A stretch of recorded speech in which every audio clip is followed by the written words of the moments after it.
Everybody knows LEGO is notorious for not making huge brand LEGO sets, especially ones based off of the Marvel series. They miss out so much on sets that could get them so much money and that we would enjoy so much. So that's where I step in.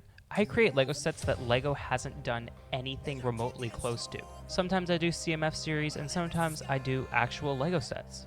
So in celebration of one of the best animated movies ever, I created a LEGO Spider-Man Across the Spider-Verse CMF series. So without further ado, let's get on into the video. Starting off with the main character from the first and second movie, we have Miles Morales. Now this is based off of his suit from the second movie.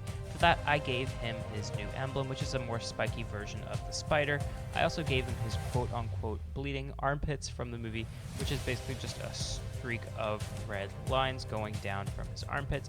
To emulate that, I added a little streak of red on the side of the thigh there, which means, yes, there is some side leg printing, as well as some side arm printing with the Ditko dots, which I wanted to add.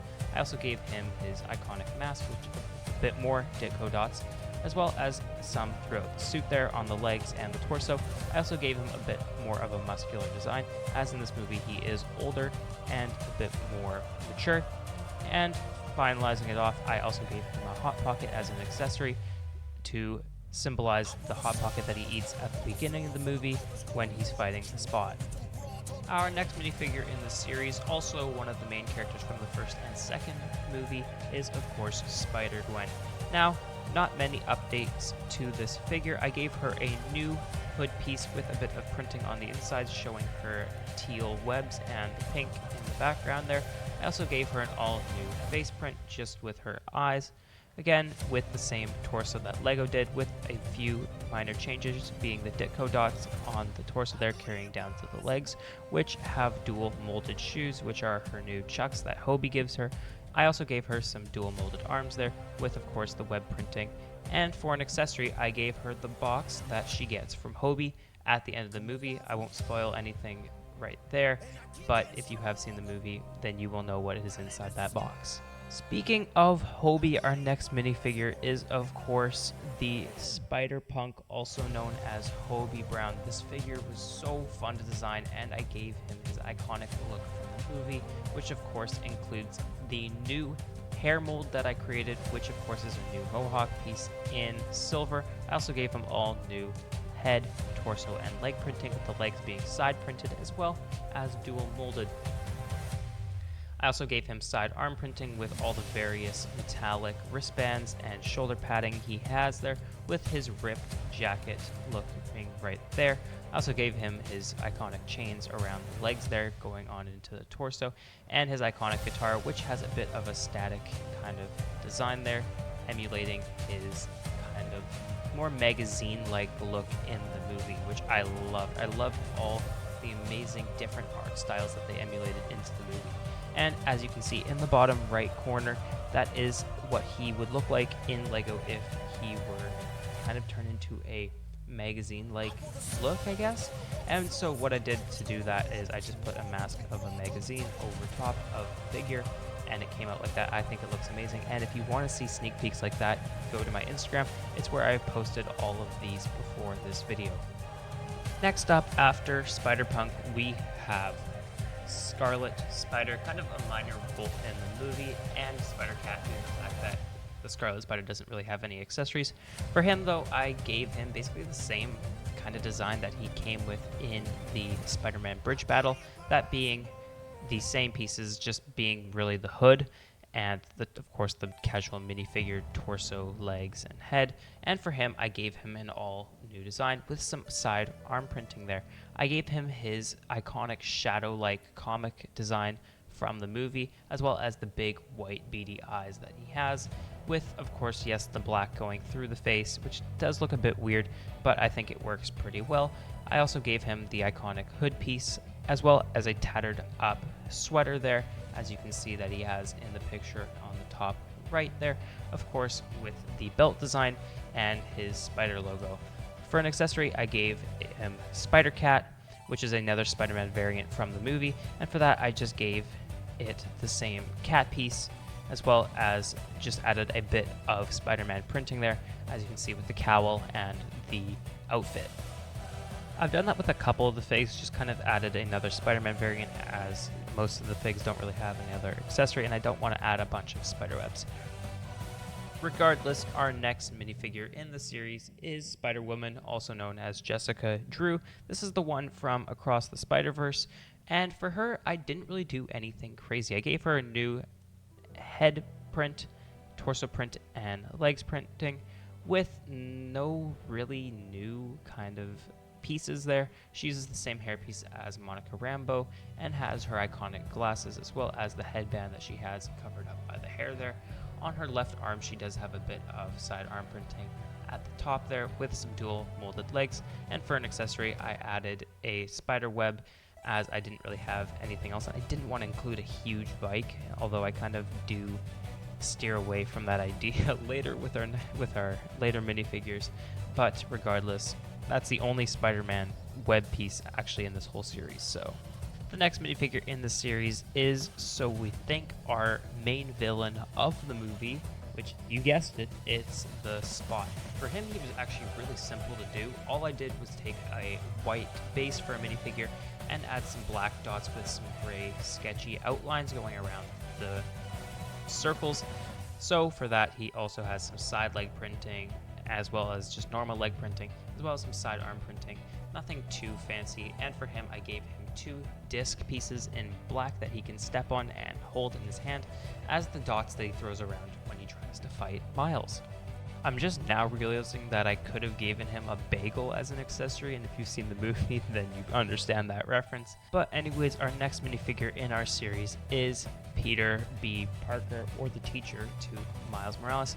For an accessory, I also gave him Mayday Parker, which is the baby piece with a all-new kind of hat mold that can go onto the baby, which is her Spider-Man beanie, which I think looks amazing and turned out really well with the strands there. I know they are in white and they look like they're in blue and red in the picture, but off my reference photo, that's what it did look like. However, for Peter B. Parker, I gave him the sleepyhead hairpiece in reddish brown with a all-new face, torso, and leg printing with some side arm printing as well as some side leg printing, as well as making his kind of bathrobe was so fun. I gave him the kind of coat piece in a hot pink color and used hot pink as the base for the house coat with his Spider-Man insignia underneath. And I think he turned out really well, and he definitely gives off that charm that he gives off in the movie. I also gave him his socks and slippers there, if you did not know what that was for his feet. Next up, probably one of the funniest characters from the movie, in my opinion, we have Praviter Pravarkar, which of course is Spider-Man India. And for him, he was probably actually one of my favorite characters to make. All of these characters were so fun to make, but he definitely stood out as his design is so colorful and just so fun. For him, I gave him a mini doll hairpiece in black there with a all-new face print as well as torso and legs. The legs do not have any side printing, and I could have given him a skirt piece, as a lot of people have done, but for him I kind of wanted to give it a bit more of a different look. For him, I also gave him some side arm printing showing his gauntlets there and his just overall gold bands throughout the outfit with his Spider-Man insignia in the middle of the torso there. And for an accessory, I of course had to give him the meme, which is of course his tea, or in the movie as Miles calls it, chai tea, which of course Praviter gets pretty angry about. Next up in the series is another one of those random kind of minifigures I kind of included to just bulk up the series, which was Spider-Cop and Spider-Monkey, which Spider-Cop was kind of a must as he was one of the center Spider-Man characters in the trailer for the movie, and for him he's pretty basic. He just comes with a normal Spider-Man head print as well as some new torso printing with basic legs. He comes with a belt, which is pretty cool, and has some side arm printing, which is just dual molded, but nothing too special. However, Spider-Monkey does come with some torso printing there, but you cannot see it, of course, as it is facing a different way. Pretty basic minifigures, but just kind of adds more variance to the series. Same thing goes with our next minifigure, which is more of a side character, and you only talk to him for a bit, that being Web Slinger and Widow the Spider-Horse. These characters were actually pretty fun to design, as I had to search a lot for the actual character, which is why it doesn't look like there's much designs going on. So for Widow, I gave basically the horse a Spider-Man cowl. There is no webbing seen in the picture on the bottom right, so I didn't add any webbing. However, I did add the big pointy Spider-Man eye with the reins there. And for Web Slinger, as you can see, he does have a poncho on, but I couldn't find a poncho piece, so I basically just printed it onto the character and gave it an all black and gray look there, with the bandana having a bit of web printing there, and the hat also having a silver buckle in the middle. I also gave him 2 revolvers as a weapon, even though at the top it is a double barrel shotgun, although LEGO doesn't make shotgun molds, so that's really the best I could do, but it did turn out pretty good. Approaching our second to last minifigure of the series, which is kind of the antagonist of the movie, we have Spider-Man 2099, or Miguel O'Hara. For him, I kind of had a hard time doing it, as in the picture on the right, he kind of just has a base of blue and red, and there isn't much design going on except for the techie kind of designs going on with the red there. So to emulate that, I added a salmon pink outline to the spider emblem in the middle there, and for a bit of more kind of a texturey design there, I added some lighter blue around it to give it more of a popping out, standout look. I also added his iconic eyes there, and added his claws that he can attract from his suit there, as you can see in the picture. And I think it turned out pretty good. I gave him kind of a leaping position there in the picture, and even though there are no new parts, I think this minifigure still looks pretty good. Final minifigure in the series, and yes, this is the final minifigure that I did draw for the series. We have Prowler from Earth 42. Now skip ahead if you don't want any spoilers, but stick around if you have seen the movie. And yes, this is of course the Miles Morales Prowler. For him, I gave him an all new head mold, which is the Prowler helmet, which of course has a bit of a gas mask there, as well as the cowl in the back, which is a new cloth piece. For the hand glove, I gave it a all new design with a few claws sticking out there, with a bit of a silver design going along there. The torso and legs aren't very detailed, as I couldn't find any high quality pictures, but I think overall, minusing the torso and the legs, overall it looks really good. I also included the Prowler emblem in the middle there, which of course is spray painted on, which I think looks so good, and I love this minifigure. But that is really it, wrapping it up for the 12 minifigures in my Spider-Man Across the Spider-Verse CMF series. However, it wouldn't be a CMF series without a bag look, and here it is. It is using a purple and orange fade, from the orange from the bottom and the purple at the top, and there you can see a few of the Spider-Man variants with 2 or 3, I guess, main characters, Spot, Miles, and Gwen being front. It is set to 76346, and what I have been doing recently with my CMF series, I have also made a box design which has all of them on the inside there. So as you can see, there you have the logo for Spider-Man Across the Spider-Verse and the LEGO minifigures branding there, and I think it came out amazing. This is probably one of my favorite box designs. You have the 12 to collect, and you get a sneak peek to a few of them.